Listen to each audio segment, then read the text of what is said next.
No sé si el comunista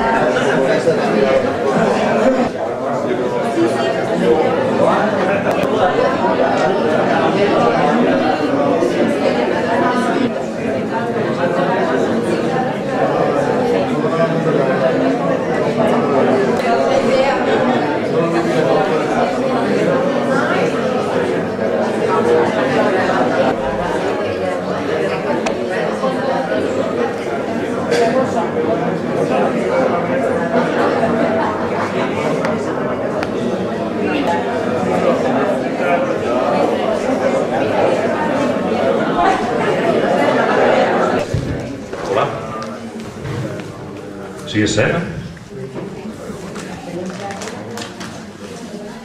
Bé, des de l'Associació de Veïns de Jesús Pobre i la xarxa llaboradora de les comarques centrals volem donar-vos la benvinguda i agrair la nombrosa presència perquè sou vosaltres realment qui va a fer gran aquest acte.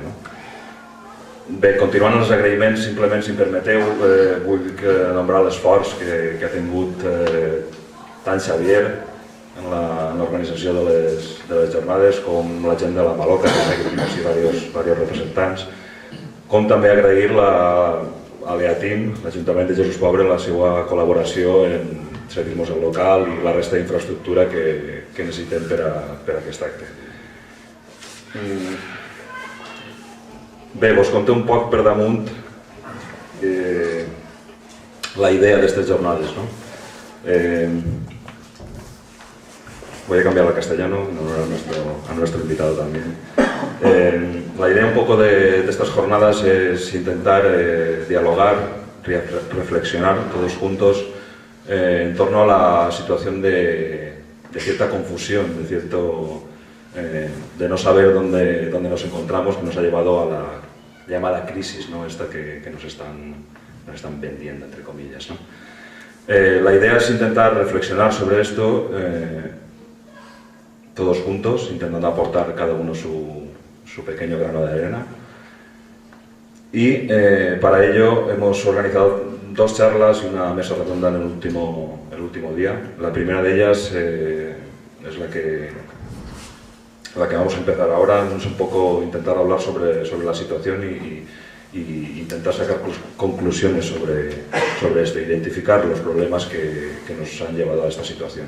A partir de la segunda intentaremos ver ya a nivel municipal algunos ejemplos de cómo se organizan diferentes comunidades para hacer frente a esta problemática y intentar ver si podemos incluso emular algunos de los ejemplos estos. Y la tercera ya será sobre ejemplos más cercanos y más concretos de gente que está trabajando en otra dinámica y afrontando esta situación desde otro punto de vista.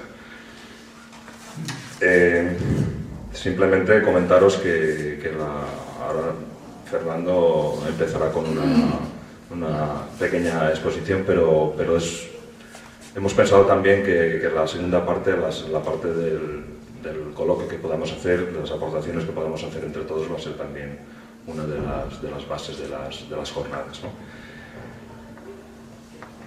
Bien, paso ya a presentaros a nuestro invitado de hoy. Él es Fernando Zembranos, psicólogo y sociólogo. Trabaja en una consultora, hace iniciativas en temas como la dinámica de grupos, temas de formación o proyectos de integración social. Está también vinculado a diversos proyectos formativos y de relaciones ecología-sociedad en Ecologistas de la Acción y tiene diversas publicaciones, una de ellas que la tenemos aquí en la mesa que podéis ojear, titulada Cambiar las gafas para mirar el mundo, de la que es coautor junto con otras personas, con Marta Pascual y Yayo Herrero. Una publicación en la que se diserta sobre los aspectos fundamentales que nos llevan a la situación actual. Bien, sin más, dejo la palabra con Fernando y agradeceros de nuevo la presencia de todos. Bueno,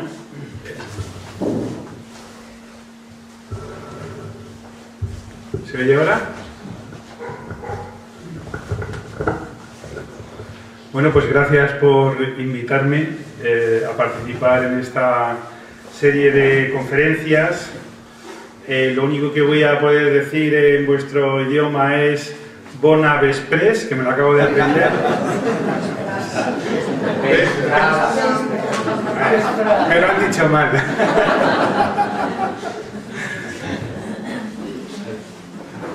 Bueno, entonces lo que voy a hacer es una introducción con el objetivo pues, de provocar un poco también la reflexión colectiva, porque sobre lo que está pasando, pues, digamos, es tarea de todos realizar una construcción de la comprensión, porque es algo bastante complejo y todas las personas que estamos aquí pues, podemos aportar, primero, para saber qué es lo que pasa y segundo, para saber qué podemos hacer.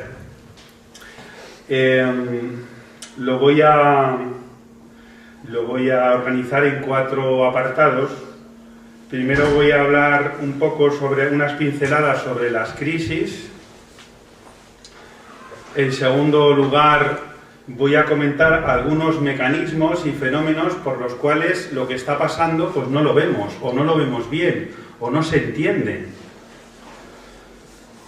En tercer lugar, voy a comentar algunos principios que sí que parecerían sensatos para reorganizar nuestras acciones y nuestra manera de organizarnos como sociedad.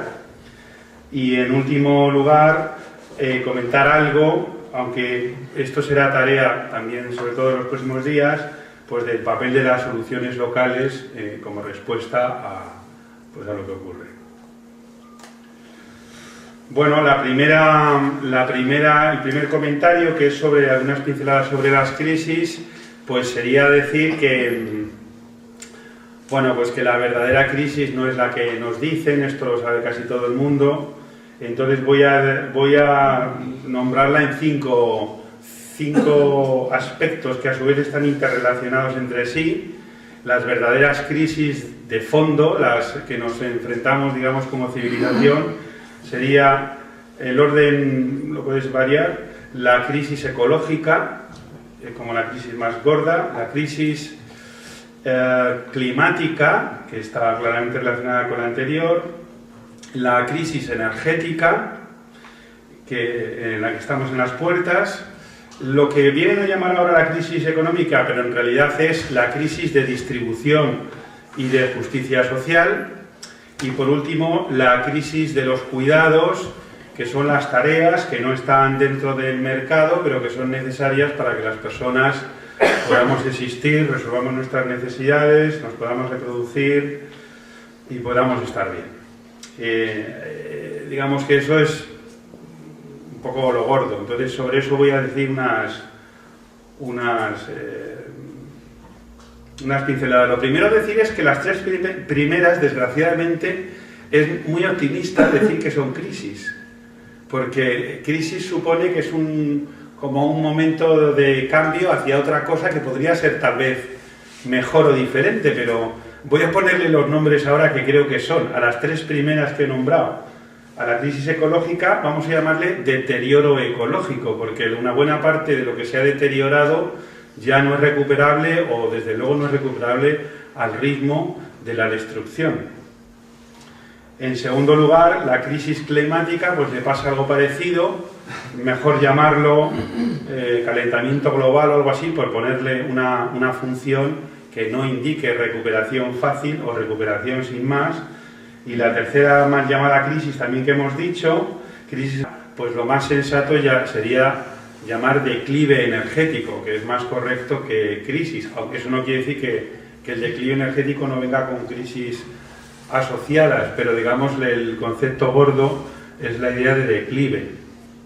Entonces sobre eso voy a hacer las pinceladas, a unas sabiendas de que en algún caso es un poco amargo, pero es que hay que hacerlo así, para que luego que se nos ocurran soluciones más acertadas, a pesar de que la verdad que un sábado por la tarde, con el carnaval aquí al lado y tal, este papel de amargar al personal, pues en fin, no es de lo más grato, pero Que conste que todo lo que voy a decir lo digo con un optimismo de fondo, aunque no lo va a parecer. Bueno, entonces la crisis ecológica pues tiene que ver con lo que ahora se les llama de una manera interesada los servicios ambientales, que sería algo así como qué nos aportan a nosotros los ecosistemas complejos para la vida, qué nos aportan, pues por recordar cosas que son esenciales, nos aportan la fotosíntesis, sin la cual no hay manera de apresar un rato en el planeta Tierra la energía que viene del Sol. Por otro lado, la regulación natural del clima, la depuración de las aguas y del aire, la polinización de las plantas, la creación del suelo o el control natural de la erosión, incluso la belleza, el bienestar, en fin, que los ecosistemas nos dan la vida, la posibilidad de vivir, y esta es la primera crisis gorda que tenemos, más llamada deterioro, y además en relación directa, digamos, cuanto mejor le va a la economía, en el peor de la palabra, en el peor de los sentidos dicho, cuanto mejor le va a la economía, peor le va a la vida, a los ecosistemas complejos en sus posibilidades de mantenerse, manteniendo la complejidad y la posibilidad de darnos la vida. Entonces, solo recordar en este sentido, siguiendo el análisis que viene en parte en el libro que tenéis ahí de Ramón Fernández Durán, pues que nos recordaba cómo entre el año 1975 y el 2005 la biodiversidad planetaria pues ha caído un 30%. O sea, esto comparado con las magnitudes que estamos acostumbrados en la historia de la vida sobre la Tierra, pues es una velocidad de vértigo, ¿no? Digamos que las grandes extinciones, que ha habido 5 a lo largo de la historia de la vida sobre la Tierra, pues las grandes extinciones lo que hacían era suprimir el 50% de las especies, y nosotros desde el año 75 aquí llevamos el 30%. Esto, por supuesto, son estimaciones, pero digamos es una velocidad de vértigo. Y sería algo comparable, porque la gente dice, ¿y a mí qué más me da un gatito más, un gatito menos, un lince o un pajarito? ¿Qué más me da eso? Pero digamos, la metáfora que podríamos usar es que vamos a montarnos en un avión y entonces los aviones tienen muchos remaches y entonces se van cayendo remaches, ¿no? Y entonces, ¿en qué momento de los remaches caídos se han caído 12, se han caído 14, se han caído 54, se han caído 320 remaches? ¿En qué momento diría, pues a lo mejor ya no me subo al avión, ¿no? O sea, porque, digamos, uno más puede suponer pues el principio del colapso, ¿no? Bueno, pues esto lo estamos haciendo y por ejemplo estos días, estos meses, pues la crisis ecológica no representa prácticamente nada en nuestro cerebro. Luego veremos por qué, ¿no? Digamos, estamos nubilados con la otra crisis, entre otras cosas por intereses que ya iremos viendo.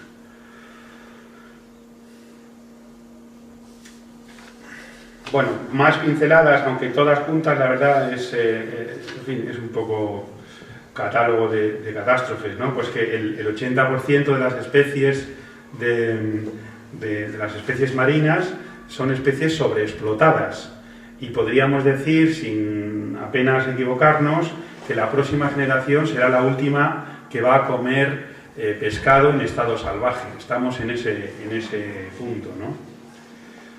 Las nuevas técnicas pues, de pesca de arrastre y todo esto, pues lo que hacen es, digamos, causan impactos muy superiores a 1000 barcos de los antiguos, de los artesanales. O sea, estamos moviéndonos en esos niveles.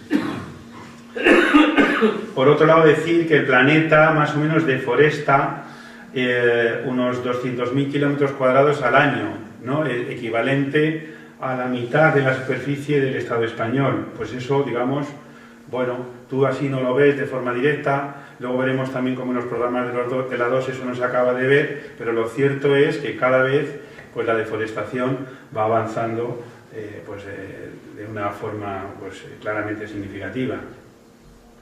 Esto además ocurre mientras las instituciones pues, de la Unión Europea, las instituciones que regulan, que mantienen, que diseñan el capitalismo global, pues lo que están haciendo es desregulando y prohibiendo y penalizando si algún país pues quiere mantener algo de protección, algunas regulaciones un poco más duras. Se dice que es un ataque al comercio libre y el caso es que, digamos, son diferentes formas de ir cargándose.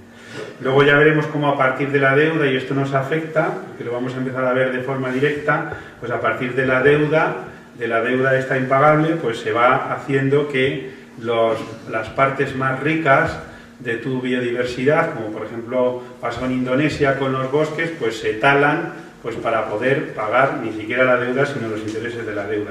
Eso lo estamos viendo ya aquí, que ya se empiezan a entregar a manos privadas pues parques naturales, riberas de ríos, costas, etc. Bueno, en los lugares donde se concentre mayor valor, pues los vamos a ir traspasando a manos privadas. Con el cuento este.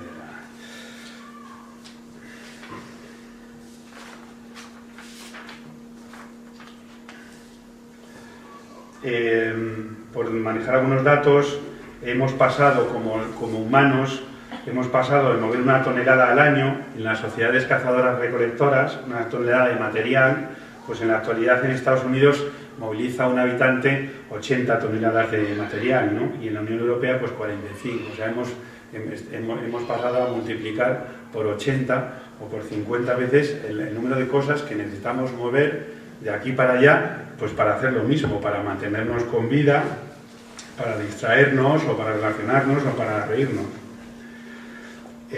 Lo más gordo, esto es muy abstracto, pero es que ha sido superada la capacidad de regeneración de la biosfera, es decir, la biosfera produce una cantidad de vida, vamos a decir, al año, y ahora mismo, según los cálculos así absolutamente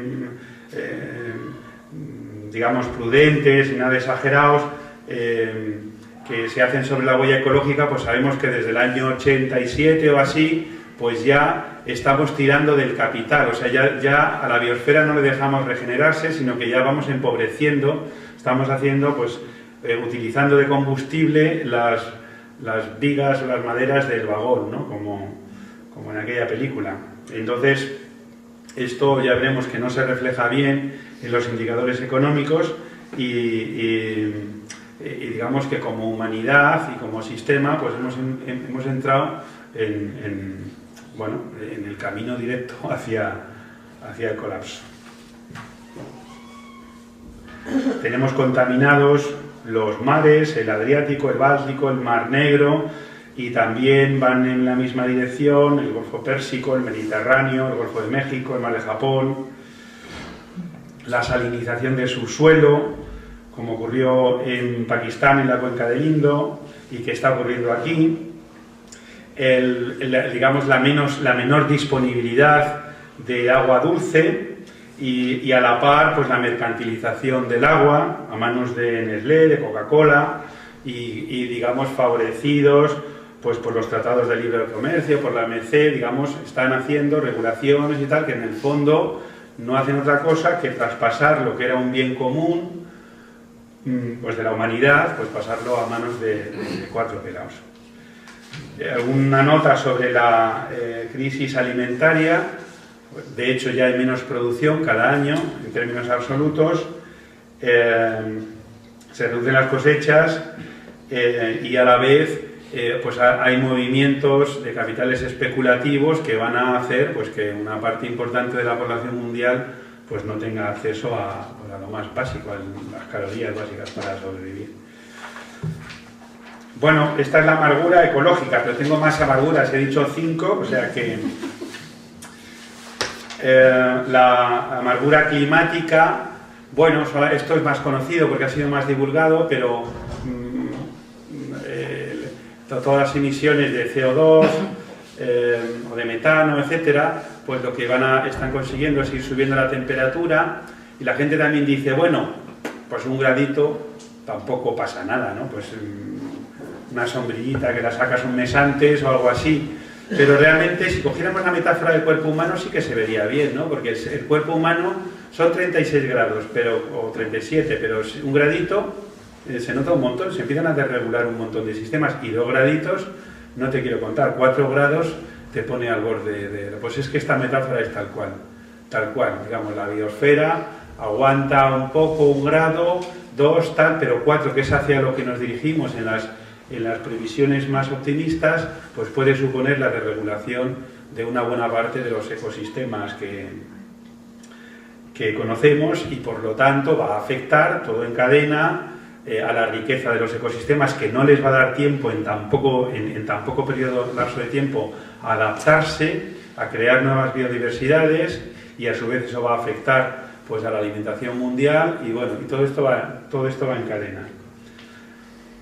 Se están echando, digamos, sin control del orden de unas 140.000 sustancias nocivas al año, unas 140.000 sustancias nocivas que se vierten sobre la biosfera, y que no da tiempo ni a analizarlas. O sea que ya no digo las interacciones a su vez entre esas sustancias, sino simplemente el número de sustancias que se analizan, de las que sale algún escándalo, de las que se pone algún freno y tal, pues es muy poca, pero es que son 140.000. Si es que no habría instituciones en el mundo para saber lo que está pasando con eso, y sobre todo qué es lo que va a pasar en periodos de incertidumbre, de relaciones que no podemos ni siquiera imaginar.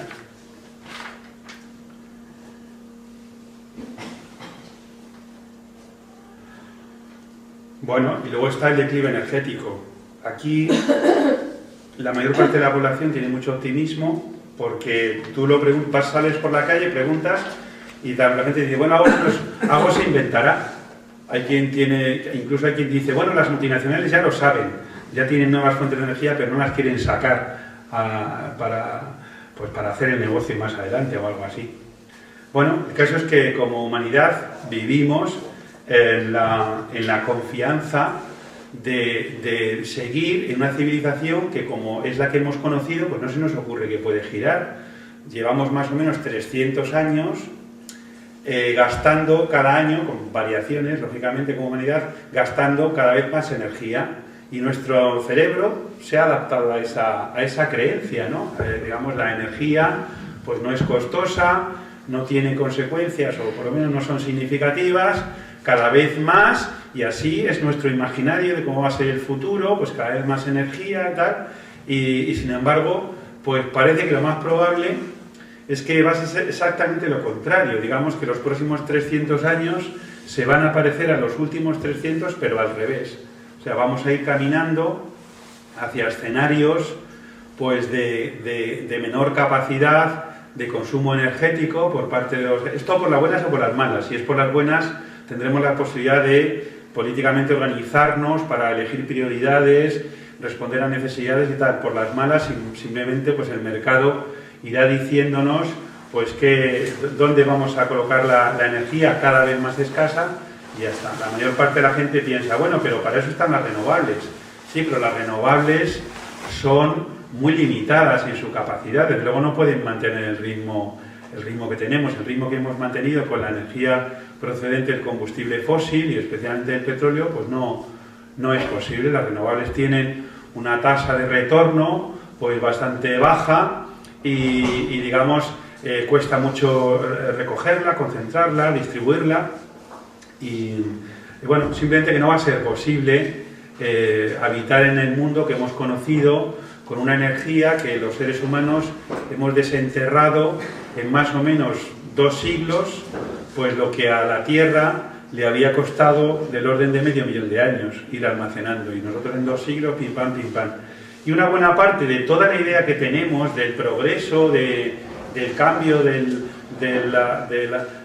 avance de los pueblos, todo eso no se basaba nada más que en este truco, que era una energía que estaba ahí acumulada, la hemos desenterrado, la hemos despilfarrado, y toda la tecnología y todo esto, pues no era más que eso, pues era un chollo fácil, pero ese chollo se acaba con un concepto que aquí ya os habrá llegado, que es el concepto del pico del petróleo, que es que hay un momento a partir del cual la capacidad de extraer petróleo al año siguiente ya es menor que el año anterior, por muchas reservas nuevas que haya, porque se llegue más abajo, porque se descubran bolsas con arenas asfálticas o lo que sea, pero lo cierto es que la capacidad de extracción de ese concentrado de energía, pues ya hace tiempo que no crece y simplemente va a ir decreciendo. No se va a agotar de repente, es evidente, pero va a ir teniendo un declive. Y conforme tengamos ese declive, pues todo lo que hemos conocido, casi todo lo que hemos conocido, que es nuestra manera de construir la ciudad, la manera de movernos, la manera de alimentarnos, la manera de depurar las aguas, en fin, casi todo lo que conocemos se basa en ese combustible y no tenemos plan B ni todavía la idea de que hay que imaginarlo, ¿no?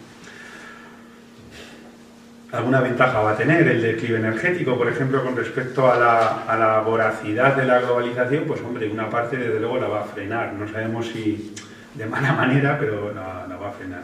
Pero lo cierto es que como civilización todavía vivimos de la mentalidad y de la representación del mundo que se basaba en cada año, cada periodo de tiempo, con pequeñas excepciones de crisis momentáneas, pues mayor disponibilidad de energía. Y todavía hoy la mayor parte de la población del planeta pues lo piensa. Bueno, no sé si del planeta, pero digamos de los países occidentales. Y luego tenemos la crisis de distribución, que esta es la crisis económica.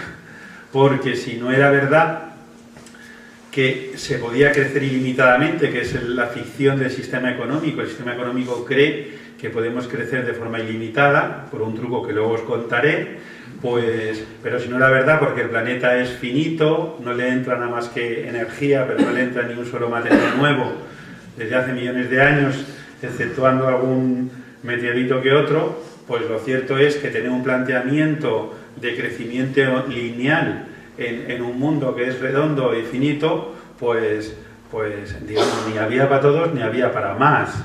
Entonces lo que hay es la verdadera crisis, es la crisis de distribución, que es no con un planeta estacionario, sino hemos dicho con un planeta en deterioro ecológico, es decir, con menor disponibilidad de recursos en cada periodo de tiempo, vamos a tener menor disponibilidad. Entonces, ¿quién se queda con los recursos? ¿Quién los puede disfrutar? ¿Quién los puede controlar? ¿Quién puede decidir sobre ellos?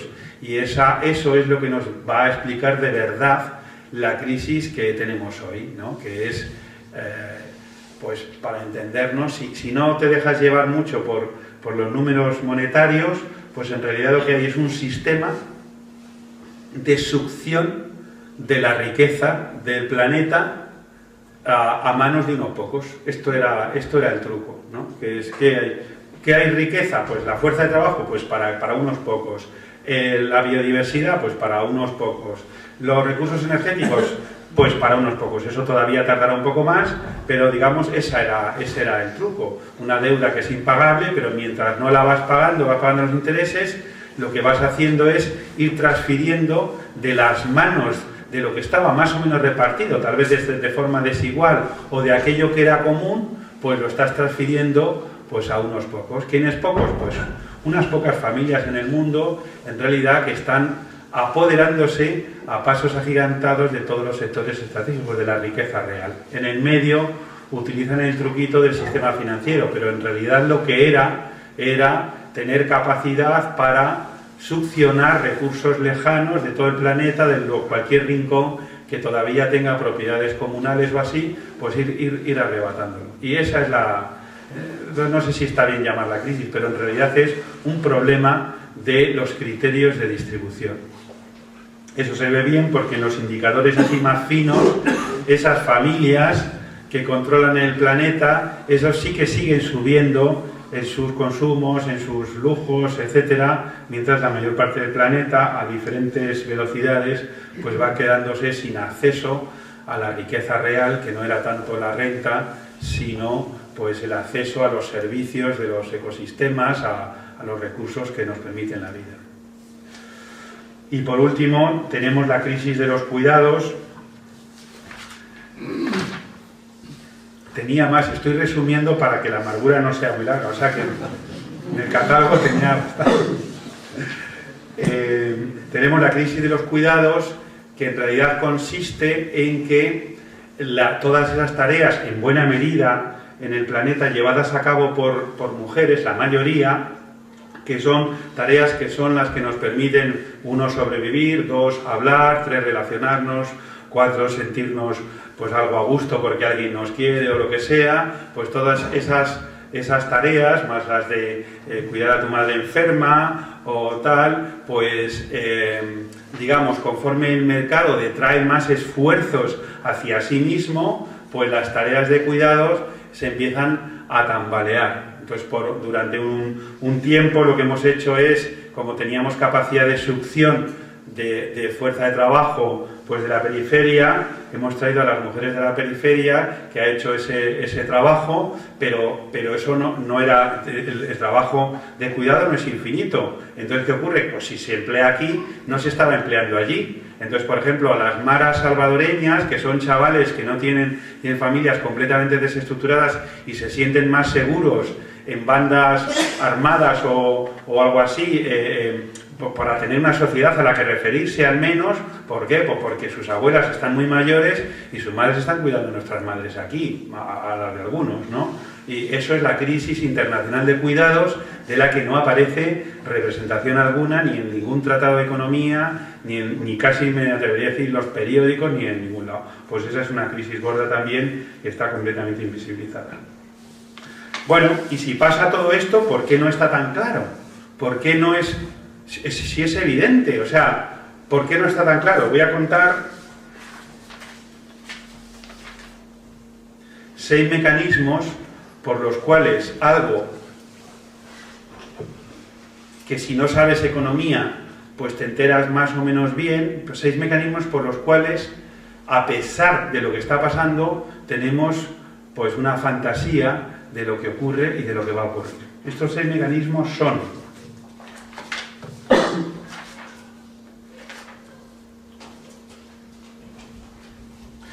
primero, una economía ciega. En segundo lugar, vamos a llamarlo así, una escapada virtual. Es decir, que la humanidad, una parte, pues pasa una buena parte del tiempo ya mirando a pantallas, no a territorio. Y entonces se salen unas conclusiones en la cabeza, luego comentaremos. En tercer lugar, lo que podríamos llamar la nueva religión, que sería la fe tecnológica.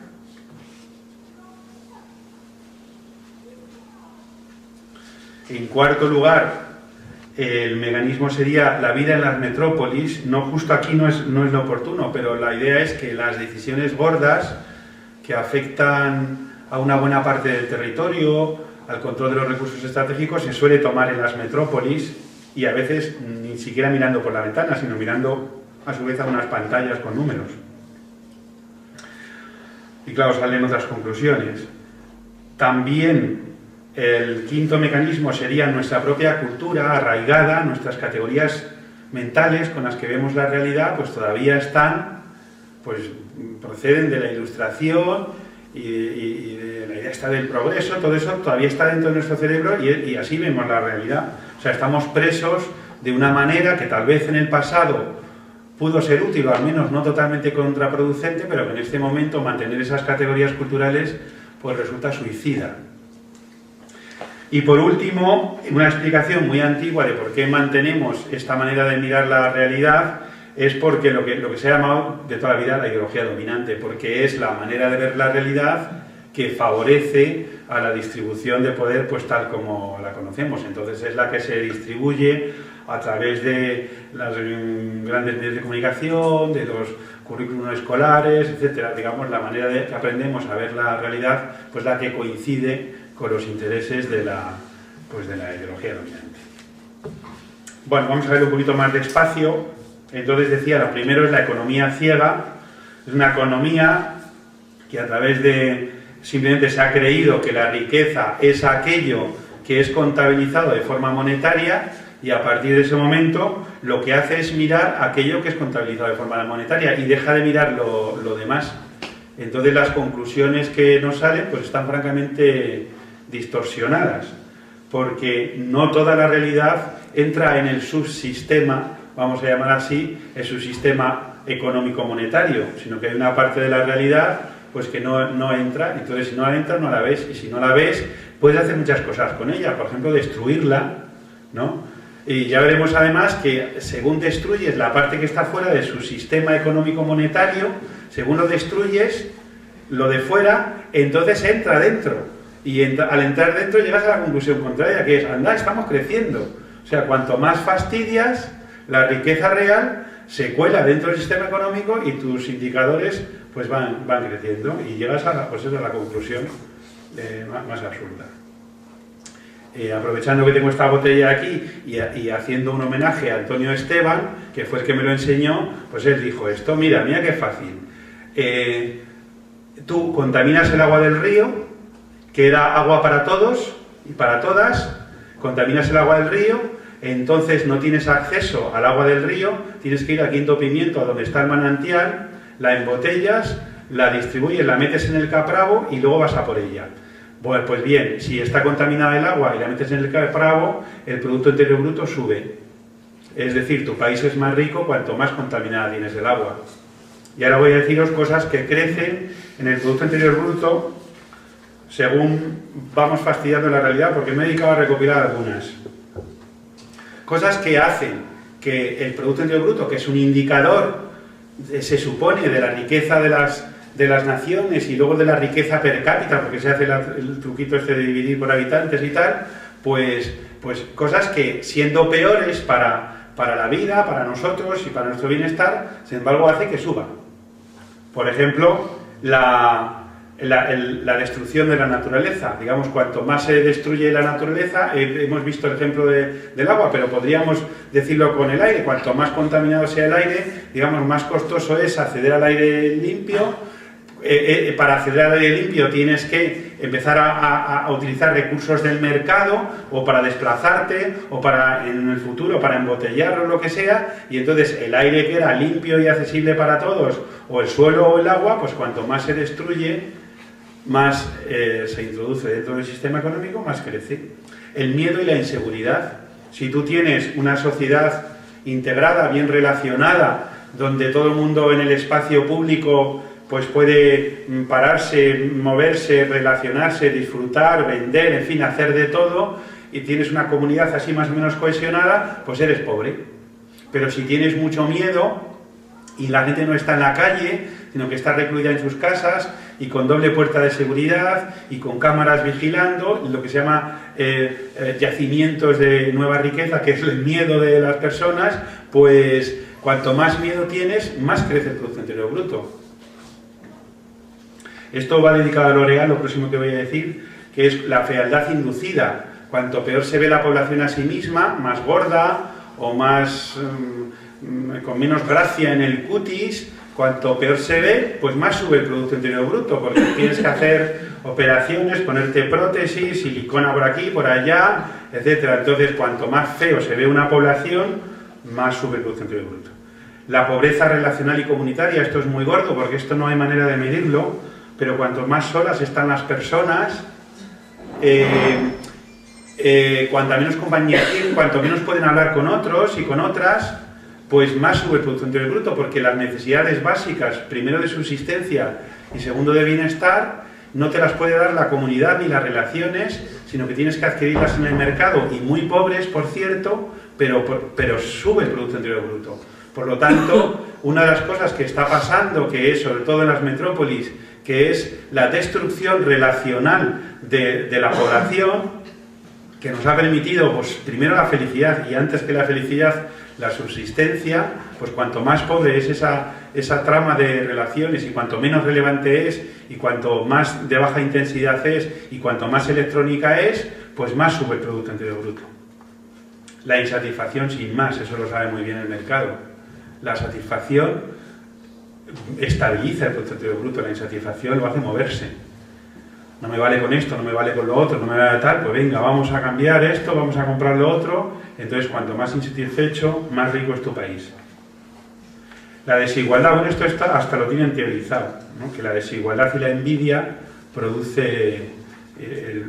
hace que el PIB aumente, ¿no? Porque entonces, si algo era bueno, pues ya tengo, yo qué sé, 2 televisores y 3 teléfonos, pero si el de al lado tiene 5 televisores y 7 teléfonos, pues envidia a mover más materiales más energía, a reponer y a subir la ineficiencia ecológica, sorprendente, pero cuanto más ineficiente ecológicamente es algo, de nuevo homenaje a Antonio Esteban, que es cuando se cruzan los camiones de galletas por la frontera por las mañanas, que vienen de 3.000 kilómetros para traerte tus hidratos de carbono, que antes los tenías relativamente cerca. Cuanto más lejos vienen, las galletas vienen de Dinamarca y vienen hasta aquí, y las tuyas de aquí, las cuétaras las llevas a Dinamarca, pues más sube el Producto Interior Bruto.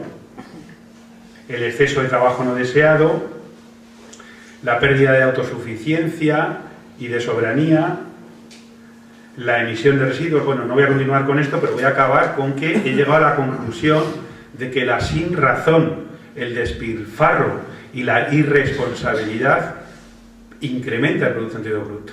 Esto es terrible, porque es una invitación estructural a que la humanidad se vuelva loca, irresponsable y antiética, porque cuanto menos ético eres, más sube el Producto Interior Bruto.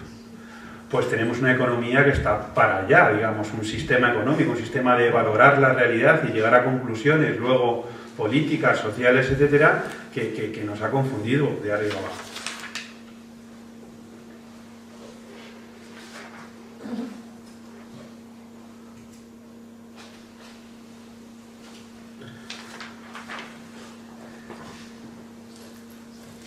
Bueno, vamos a continuar con el segundo mecanismo por el que no nos parece, en fin, no queda tan claro lo que está pasando, es lo que llamamos la escapada virtual.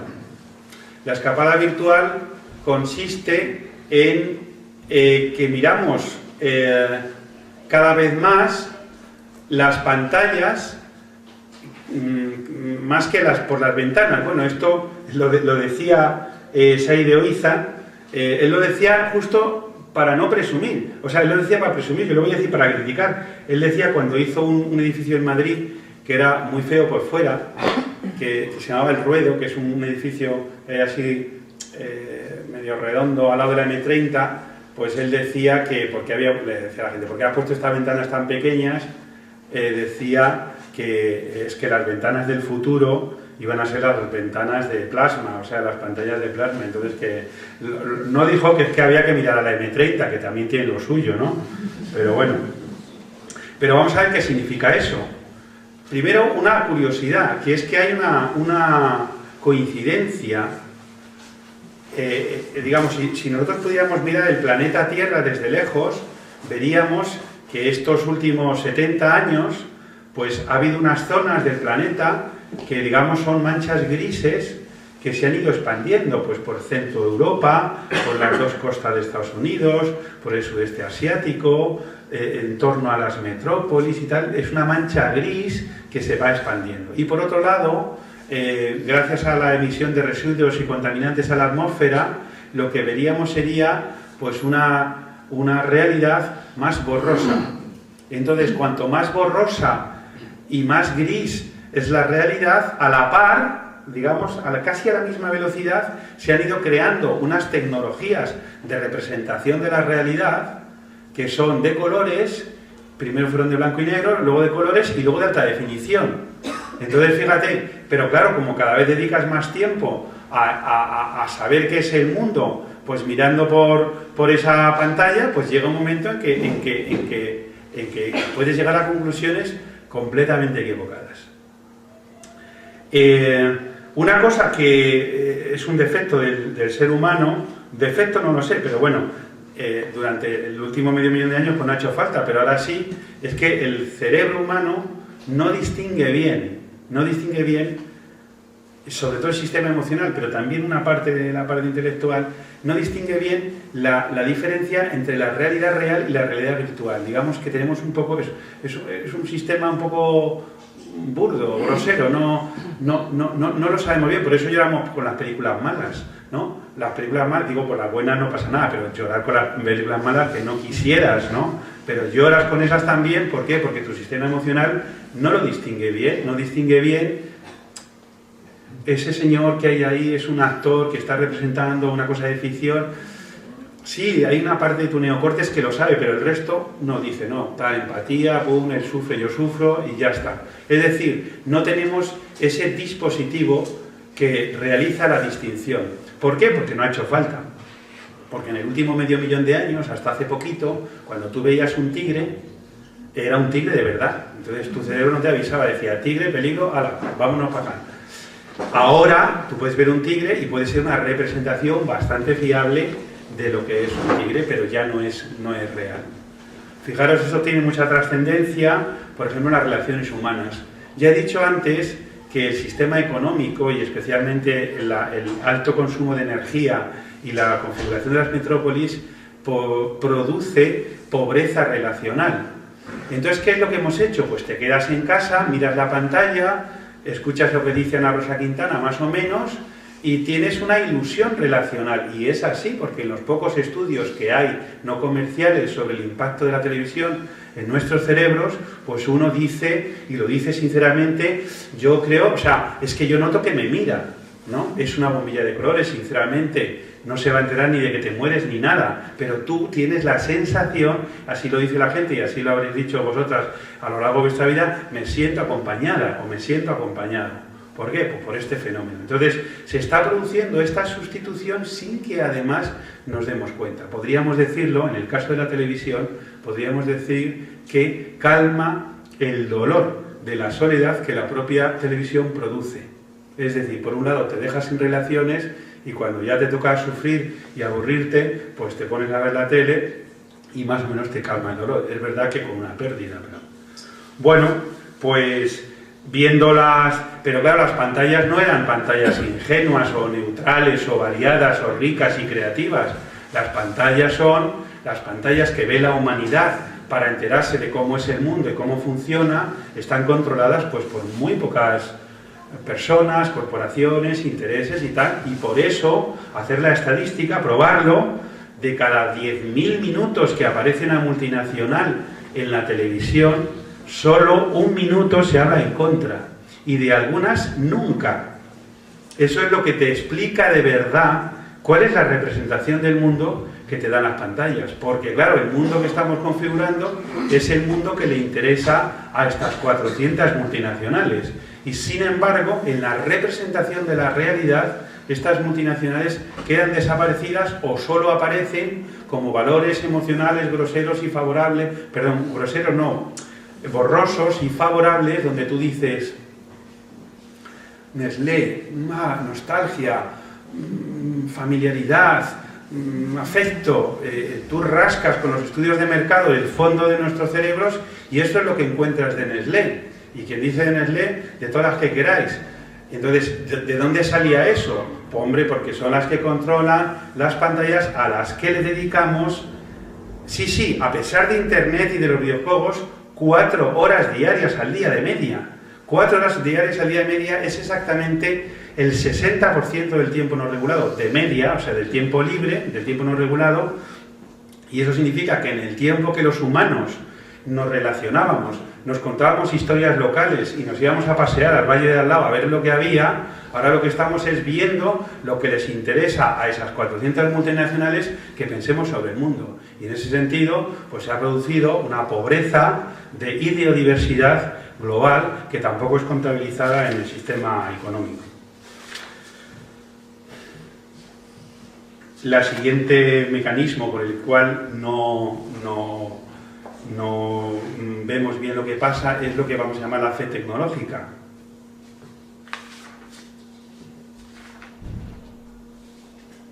La fe tecnológica, esta está más fuerte ahora, o sea, cuanto más destruye la tecnología multiplicada por energía barata, cuanto más destruye, más creemos en la tecnología como la solución a los problemas que la propia tecnología genera. Este es un asunto, la verdad que bastante curioso, porque incluso viendo, vale, esto hemos hecho con el río, esto hemos hecho con la fertilidad del suelo, esto hemos hecho con los acuíferos, aparece una cosa así con alitas en nuestro cerebro, que es la tecnología que dice, yo lo arreglaré, y nos lo hemos creído. Y así estamos, digamos, con esta fe. Digo fe porque es que no hay argumento, ni dato, ni información que lo pueda sustentar para que nos lo creamos con tanta fuerza. Y entonces, como humanidad, hemos dicho, bueno, pues vamos a estropear un poco o bastante, que ya vendrá la tecnología a resolverlo. Dejamos de ver entonces los impactos negativos que produce la tecnología, por lo tanto no se los atribuimos, y en segundo lugar nos fiamos de ella para que nos deshaga los entuertos. Esto lo cuenta muy bien Jerry Mander, cuenta cómo es el paradigma tecnológico actual, que más o menos, muy resumido, lo que viene a decir es que lo que hace es divulgar los pronósticos óptimos, por un lado, es decir, se ha inventado esto que suprimirá el hambre en el mundo, se ha inventado esto que aumentará la libertad de movilidad, se ha inventado esto, o sea, los pronósticos óptimos se divulgan y los pronósticos pésimos que podrían entrar en la misma tormenta de ideas, ya puestos, ¿no? Parece un cacharrito nuevo, pues tiene sus ventajas y tiene sus inconvenientes, ¿no? Aparece el coche, vale, tiene sus ventajas, te da el aire en la cara, bueno, no todos, te puedes mover lejos, puedes ver a tu tía, no tienes que acarrear no sé qué cosas, de la compra, tal, no lo tienes que acarrear, bueno, eso no está claro, pero en fin, no los tienes que acarrear en la larga distancia porque te lo lleva el coche con gasolina, bien, gracias coche, bienvenido, pero luego está la otra parte es, gracias coche, que gracias a ti los niños y las niñas han desaparecido de la calle, y por lo tanto la gente que estaba con ellos, y por lo tanto la articulación comunitaria, y por lo tanto la seguridad, y por lo tanto la posibilidad de tener riqueza relacional. Eso no está contabilizado en ningún sitio, pero venía al lado.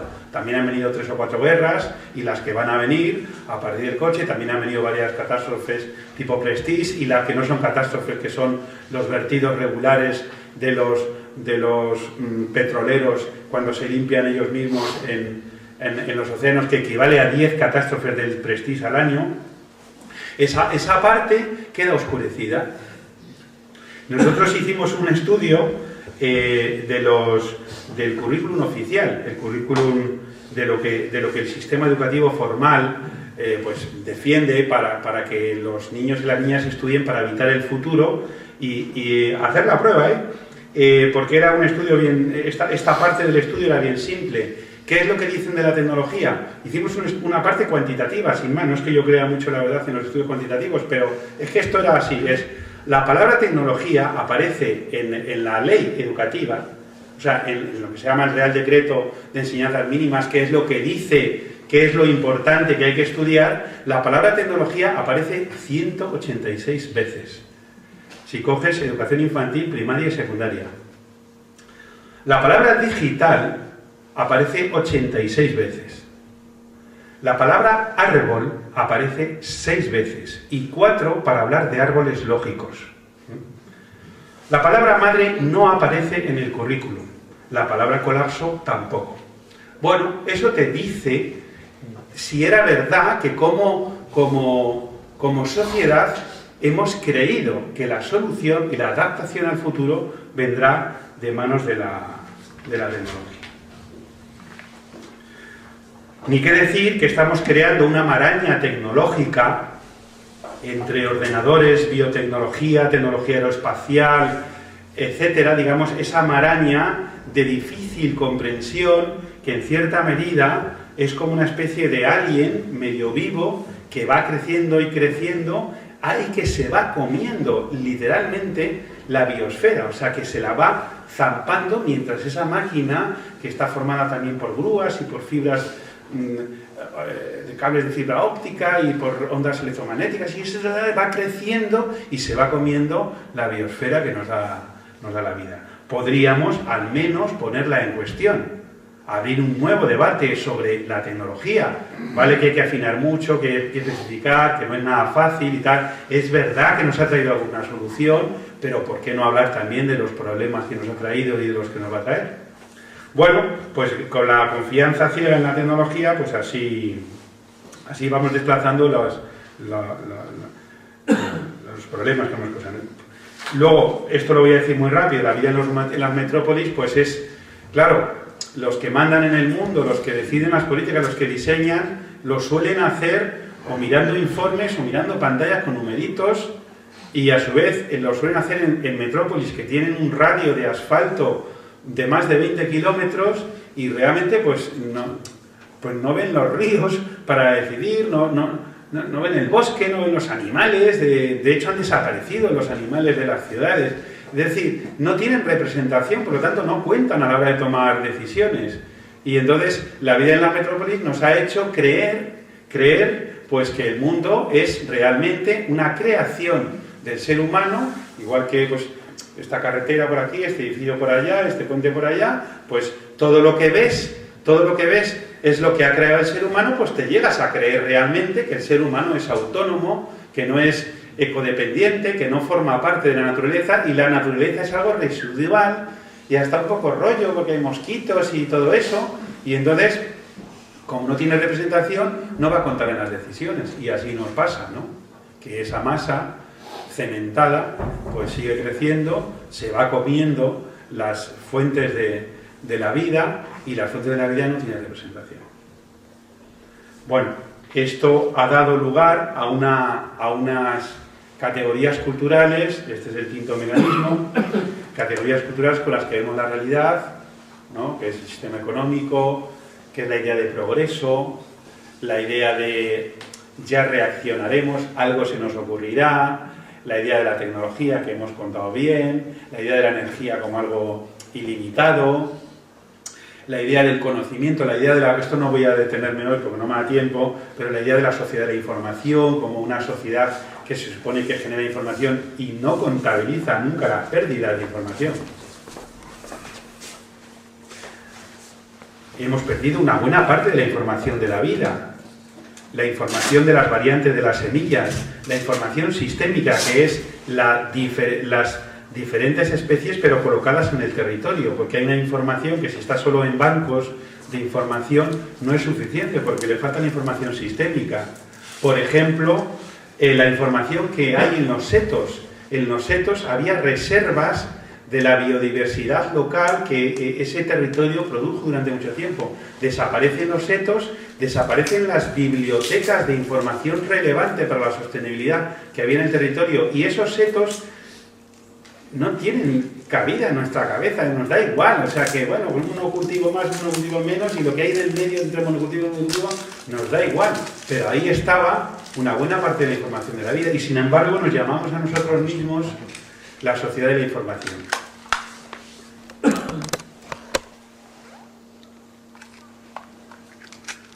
Bueno, y la última idea sobre los mecanismos que nos permiten tener estas representaciones es que es funcional en cierta medida pues al sistema de dominación. ¿Por qué? Pues porque no son funcionales a la ideología que mantiene lo que tenemos. Bien, es verdad que lo que tenemos pues está viniendo abajo, se está viniendo abajo porque y con esto termino esta primera parte, con esa idea de que esto, que es la idea central del capitalismo, que esto podía crecer de forma indefinida y la única manera de mantenerse en pie era seguir creciendo y seguir contrayendo deuda y seguir teniendo que crecer para poder pagar la deuda, y si no la deuda del futuro. Esta idea, digamos, esta presión sobre la manera de organizarnos la sociedad, que es crecer, crecer, crecer, crecer, a pesar de que nada en la realidad crece, nada crece de forma indefinida, pues es lo que nos está llevando a este desmoronamiento. Bueno, entonces, ¿qué habría que hacer? Lo voy a resumir en una hoja, pero bueno, voy a intentarlo. Criterios generales, un poquito desordenados, de por dónde reorientar esto. Bueno, ni qué decir tiene, que lo que yo voy a decir tiene al menos 3 niveles. Uno es el cambio de sistema económico, para lo cual necesitamos mucha más fuerza de la que tenemos, pero está claro que con este sistema económico nos dirigimos al colapso, aunque no a la misma velocidad unos que otros, ¿no? En segundo lugar, necesitamos cambios políticos, y en tercer lugar, que es lo que toca más al ciclo de conferencias que viene después, que son los cambios colectivos y las iniciativas colectivas que vamos a hacer para organizarnos, para ver cómo salimos de esta o contribuimos a salir de esta. Bueno, entonces, voy a decir unos cuantos criterios, aunque hay muchos más, pero por no aburriros,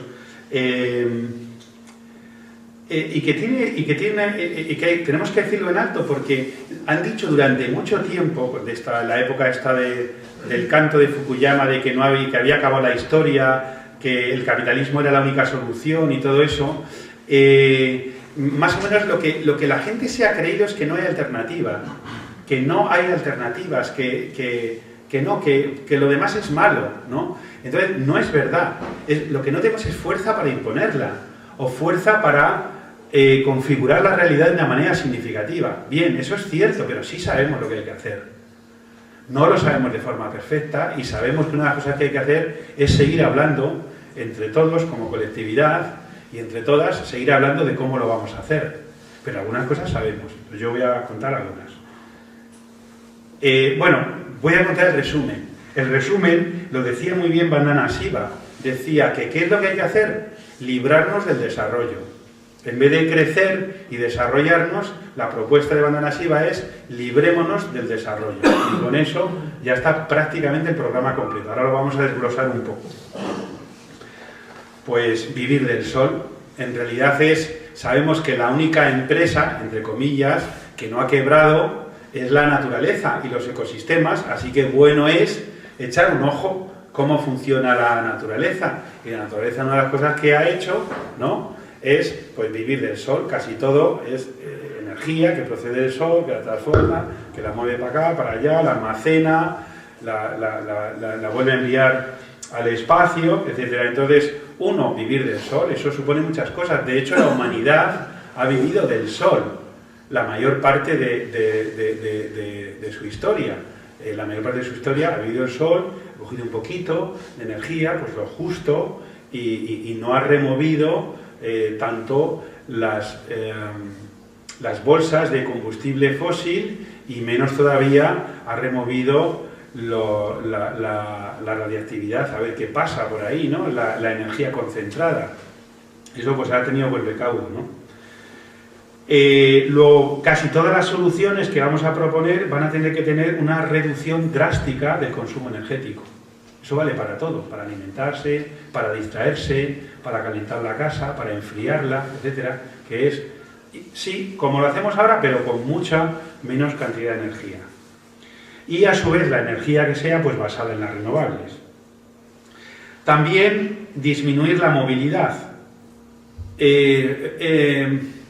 Tercera cita de Antonio Esteban, pero Antonio Esteban tiene un artículo maravilloso donde muestra que a pesar de que nuestra representación mental, la movilidad es horizontal, la movilidad de la vida en la corteza terrestre era fundamentalmente vertical y lenta. Es la gran cantidad de biomasa, crece un poco para arriba, pum, se le caen las hojitas, luego las ramas y luego para abajo. Esto es como se ha movido la vida, de forma vertical. Pero en nuestra cabeza, en el corto tiempo de nuestra vida, la movilidad que está representada es la horizontal, y la que nos parece natural es la horizontal. Cuanto más lejos, en breve los trenes no tendrán rozamiento y nos llevarán al Japón en 2 horas. Eso lo he leído yo en los libros de texto, lo pone, de verdad, lo pone así como el sol sale por el este y luego pone eso al lado, ¿no? Bueno, pues entonces, ¿qué es lo que, si seguimos las leyes de la naturaleza, pues veríamos que en realidad el criterio de proximidad es bastante más sensato que el criterio de globalización y de lejanía, pero llevamos 50 años hablando y cantando a la movilidad y a la lejanía como un logro de la civilización, cuando era una transgresión de una ley natural. Y así nos va, porque la movilidad horizontal, mira por dónde, disminuye la movilidad vertical. Para que se movieran unos cuantos conejitos por ahí y unos cuantos mosquitos y algún pato que otro, ¿no?, tenías que tener una masa de vida que se mueve lentamente, poco y de arriba para abajo. Nosotros hemos dicho, no, hombre, no. Nosotros llegamos, desempolvamos ahí la energía, la cogemos, nos movemos, y cuanto más mejor y tal. Y yo, desde luego, no sé la gente de esta sala, pero yo he tenido la fantasía esta de teletransportarme y ir en helicóptero al colegio casi, o así, porque era la representación que teníamos del futuro de la humanidad. Bueno, pues igual que hay que bajar la movilidad, hay que bajar la velocidad, hay que crear proximidad. Esto no sé si lo decía Iván Elise, que en realidad lo que hay que hacer es dejar de calentar, enfriar, correr e iluminar en exceso, era un poco la propuesta que hacía, ¿no? Tenemos que inventarnos una transición energética, porque es verdad que el combustible fósil tiene una ventaja, que es que la energía está muy concentrada, pero tendremos que usarla no para cualquier cosa. Le comentaba a Mariano, que está aquí, que una conocida mía pues decía esta frase y nadie le dice nada. No, yo me voy con mis amigas a merendar a Viena y vuelvo, porque con el low cost era a merendar, o sea, a merendar y vuelvo. Entonces eso tú lo dices por ahí en la calle y nadie te va a decir nada. ¿Por qué? Porque tenemos estas categorías antiguas donde la movilidad era buena, no era costosa, no tenía precio no tenía impacto, no tenía coste, etc. Bien, lo siguiente que hay que hacer es cerrar los ciclos de materiales. Como civilización hemos hecho algo, y como sistema económico aún todavía más, que es abrir los ciclos en vez de cerrarlos, que es convertir cada residuo en un recurso, que lo ha hecho la naturaleza, pues digamos desde que existe. Nosotros hemos roto esos ciclos, los residuos no se convierten en recursos, se dedican a desordenar el resto de los materiales y tenemos que volver a reorientar la producción, el consumo, la movilidad, teniendo en cuenta esta regla, que es que hay que cerrar los ciclos, porque si no los cierras se produce desorden que a la larga imposibilita la vida. Bueno, esto os va a afectar más, porque además de esto sabéis mucho más que yo. Hay que realizar y desarrollar la agroecología y de paso también, que también esto va a tener consecuencias para aquí, la soberanía alimentaria. Frente a la idea de la dependencia alimentaria, la soberanía alimentaria es un concepto que tenemos que trabajar porque es bastante más sensato que el del mercado global. Cosas que ahora ni se plantean, pero que es que hay que poner barreras al comercio lejano.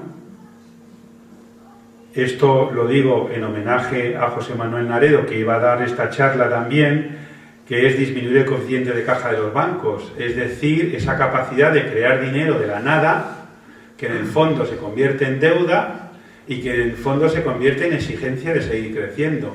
Entonces, esto tampoco está en la representación de lo que tenemos que hacer, pero es una de las cosas que hay que limitar. Por supuesto, penalizar la obsolescencia, aumentar el espacio no monetarizado o al menos visibilizarlo y ponerlo a la altura y por encima del espacio monetarizado para comprender de verdad la realidad. En ese sentido, pues tenemos que cambiar los indicadores económicos y tendremos que hablar de riqueza de biodiversidad, de riqueza de los enlaces de carbono, de riqueza relacional, de índices de equidad. Es decir, tenemos que cambiar los parámetros con los que nos leemos a nosotros mismos y nos entendemos y nos valoramos. Limitar bastante el acceso a las pantallas y en especial a las pantallas altamente concentradas como es la televisión. Limitar o prohibir incluso, ¿por qué no?, la publicidad, porque si hay pocos recursos y la felicidad, la mayor parte de las culturas en la historia de la humanidad llegaron al convencimiento de que consistía en no desear demasiado, o al menos en fin, de saberte saltar un poco algunos deseos, pues no puede ser que tengamos una máquina estructural que con recursos escasos y con mucha gente que no tiene acceso a lo básico, que nos esté recordando que aunque no lo desees y por si acaso se te había olvidado, tienes que sentirte insatisfecho para poder consumir más. O sea, esto en una sociedad ética, cabal, pues la publicidad sería considerada tóxica, radiactiva, veneno, ¿no? Veneno. Bueno, el desmantelamiento de las grandes empresas, por supuesto la prohibición de los paraísos fiscales. Voy a aprovechar para poner, por si acaso, una renta básica y una renta máxima, porque eso sería un criterio ético. Hay poco, pues si hay poco, vamos a igualarlo un poco. Experiencias, estas van a venir también forzadas o no, de ruralización. Para la gente que vivimos en las metrópolis, acercar la tierra de alguna manera para que vuelva a tener alguna representación en nuestra cabeza y podamos tener algún tipo de relación emocional con la tierra para luego poder hacer algo con ella, defenderla o apoyar a gobiernos que quieran defender la tierra, en fin, hacer algo, pero que tenga algo de representación en nuestro cerebro. La paridad de los trabajos domésticos, esto ha quedado, como no está en los indicadores, pues ha quedado totalmente oscurecido, pero sigue habiendo unas diferencias muy importantes que han dado lugar a un concepto que sería la huella de los cuidados, que es muy parecida a la huella ecológica, pero es quién cuida a quién en la humanidad y cómo tenemos que hacer esto para repartirlo. En realidad parece ser que tendríamos muchas ventajas si estuviera mejor repartido. Bueno, disminuir la jornada de trabajo, sobre todo si hay paro, tiene que disminuirse, hay que repartir el trabajo. Ese era el otro gran truco, que es justo lo que el capitalismo no quiere ni tocar, que es, no hombre, no hay para todos, bueno, pues entonces vamos a distribuirlo, y entonces si eso significa organizarlo de otra manera, pues habrá que hacerlo. Limitar o prohibir el interés financiero, colectivizar la forma de resolver las necesidades, y no sigo porque tengo muchas y no, esto es un poco... Bueno, entonces queda el último paso, que sería ¿y qué hacemos? ¿Qué hacemos desde el punto de vista local? ¿Tiene sentido moverse mientras? Hay quien piensa que distraerse en cosas locales con lo gordo que está ocurriendo no tiene sentido, pero parece ser que no es así. Que es que mientras te mueves en lo local, mejora tu representación de lo global. O sea que no era incompatible, sino todo lo contrario. Te hace entender mejor la complejidad. Y entonces, ¿qué ocurre? Pues que hay experiencias de todo tipo. Bien, es verdad que están dispersas, pero está casi todo inventado en cómo calentarse, cómo vivir, qué hacer cuando seamos mayores, cómo alimentarnos de una manera sensata, cómo cerrar los ciclos de materiales, cómo disminuir la energía sin disminuir gravemente nuestra felicidad. Es decir, está muchas cosas desarrolladas. Y tenéis más suerte, yo creo, aunque esto no sé si está bien decirlo, tenéis más suerte porque en un territorio como este es más fácil que las alternativas locales sean relevantes. En las metrópolis tenemos de todo, pero son insignificantes, excepto desde el punto de vista de la comunicación. Digamos, ocupamos poco movimiento real, poco movimiento de material, energía, que configure la realidad de otra manera. Ocupamos bastante, tal vez, el espacio simbólico, pero el espacio real más bien poco. Pero aquí hay más posibilidades. Bueno, aunque tenemos que trabajar en todos los sitios. Entonces hay un montón de iniciativas, de cooperativas de consumo, de cooperativas de segundo orden, de experiencias que van a ser trabajadas aquí, de ciudades o pueblos en transición, de urbanismo alternativo, de organización democrática diferente. Es decir, hay experiencias de todos lados. Y estamos en ese sentido en una buena temporada, porque desde los años 80 hasta el principio de la crisis esta financiera o hurto global, hasta ese momento, digamos, estamos un poco nubilados, pero ahora sí que hay ganas de reaccionar y tenemos que aprovechar para conseguir poder en todos los niveles, y un poder es el poder local. Yo os iba a comentar, solamente a modo de ejemplo, una experiencia que allí en Madrid estamos intentando llevar adelante, que es el mercado social, que equivale a una cooperativa integral o algo así. ¿Qué es el mercado social? Es conseguir que gentes que tienen criterios de producción y de consumo, por un lado más ecológicos y por otro lado más responsables socialmente, pues que se reúnan, que se pongan en contacto y que consigan que la riqueza no se escape fuera.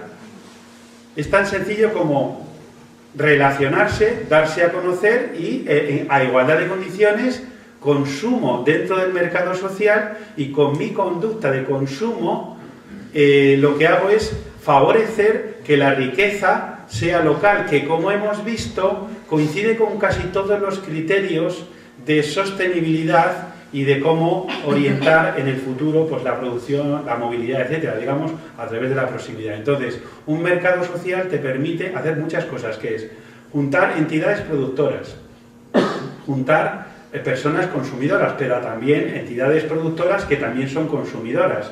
Todo eso lo juntas en una maraña y puedes conseguir que estos flujos de trabajo, de renta, de servicios, de materiales y de producción, digamos, se fijen de forma más local. Entonces se empodera a toda la comunidad o parte de la comunidad y no haces que se escape porque el sistema global tiene sus succionadores de riqueza y la va cogiendo de todos los sitios.